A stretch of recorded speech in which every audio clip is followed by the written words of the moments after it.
ನೋಡಿ, ಖುಷಿ ಜಾಸ್ತಿ ಆದಾಗ ಶಬ್ದ ಬರೋದಿಲ್ಲ ಅಂತೆ.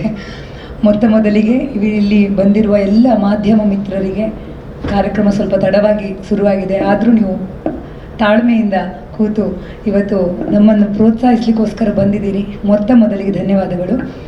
ಆಮೇಲೆ ಮುಂದಿನ ಭವಿಷ್ಯದ ನಿರ್ದೇಶಕರೆಲ್ಲ ಇಲ್ಲಿದ್ದೀರಿ.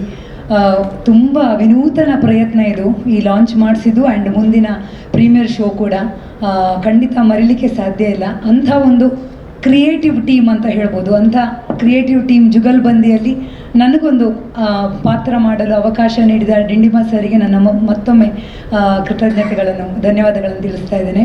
ನನ್ನ ಪಾತ್ರ ಯಶೋಧ ಅಂದ ಕೂಡಲೇ ಕೃಷ್ಣ ನೆನಪಾಗ್ತಾನೆ. ಯಶೋಧ ಅಂದ ಕೂಡಲೇ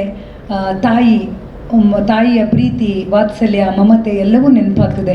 ಆದರೆ ಇಲ್ಲಿರುವ ತಾಯಿಗೆ ಮಗು ಇಲ್ಲ, ತಾಯಿ ಅಮ್ಮ ಅಂತ ಅನ್ಸ್ಕೊಳ್ಳಿಕ್ಕೆ ಅವಳು ಕಾಯ್ತಾ ಇದ್ದಾಳೆ.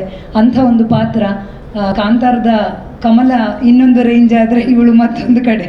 ಸೊ ಕಂಪ್ಲೀಟ್ ತುಂಬ ವಿಭಿನ್ನವಾದ ಪಾತ್ರ.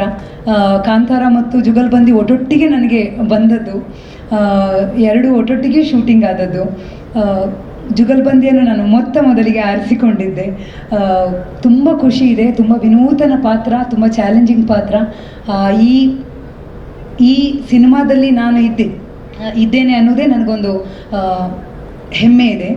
ಅಲ್ಲದೆ ನನ್ನ ಜೊತೆಗಿರುವ ಎಲ್ಲ ಆರ್ಟಿಸ್ಟ್ಗಳು ಇಲ್ಲಿ ನನ್ನ ಪಾತ್ರದ ಶೂಟಿಂಗ್ ಆಗುವಾಗ ಅವರದ್ದು ಯಾವುದು ಇರಲಿಲ್ಲ. ಹಾಗಾಗಿ ಶೂಟಿಂಗ್ ಟೈಮಲ್ಲಿ ನಾನು ಅವರನ್ನು ಯಾರನ್ನು ಮೀಟ್ ಆಗಿರ್ತಿರಲಿಲ್ಲ. ಬಟ್ ಅವರೆಲ್ಲರೂ ಅದ್ಭುತ ನಟರು. ಇಂಥ ಒಂದು ಒಳ್ಳೆಯ ಟೀಮ್ ಒಟ್ಟಿಗೆ ನಟರು ಮಾತ್ರ ಅಲ್ಲ, ಇಲ್ಲಿ ಜುಗಲ್ಬಂದಿ ಅನ್ನೋ ಶಬ್ದ ಕೇಳಿದ ಕೂಡಲೇ ನಮಗೆ ನೆನಪಾಗೋದು ಅದೊಂದು ಸಂಗೀತದ ಶಬ್ದವೇ.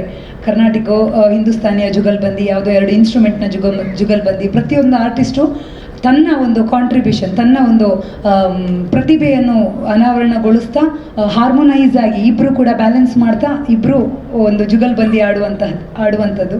ಇಲ್ಲಿ ಒಂದು ಪಾತ್ರಗಳ, ಭಾವಗಳ, ಇಮೋಷನ್ಗಳ ಜುಗಲ್ಬಂದಿ ಇದೆ.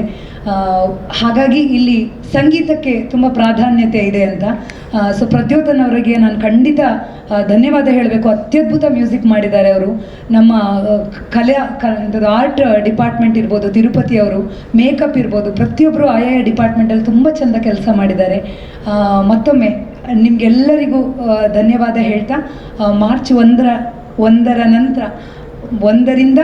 ನಂತರ ನಿಮ್ಮೆಲ್ಲರ ಪ್ರೀತಿ, ಪ್ರೋತ್ಸಾಹ, ಸಹಕಾರ ನಮ್ಮ ಜುಗಲ್ಬಂದಿ ಟೀಮ್ ಮೇಲೆ ಇರಲಿ ಅಂತ ಹೇಳ್ತಿದ್ದೇನೆ.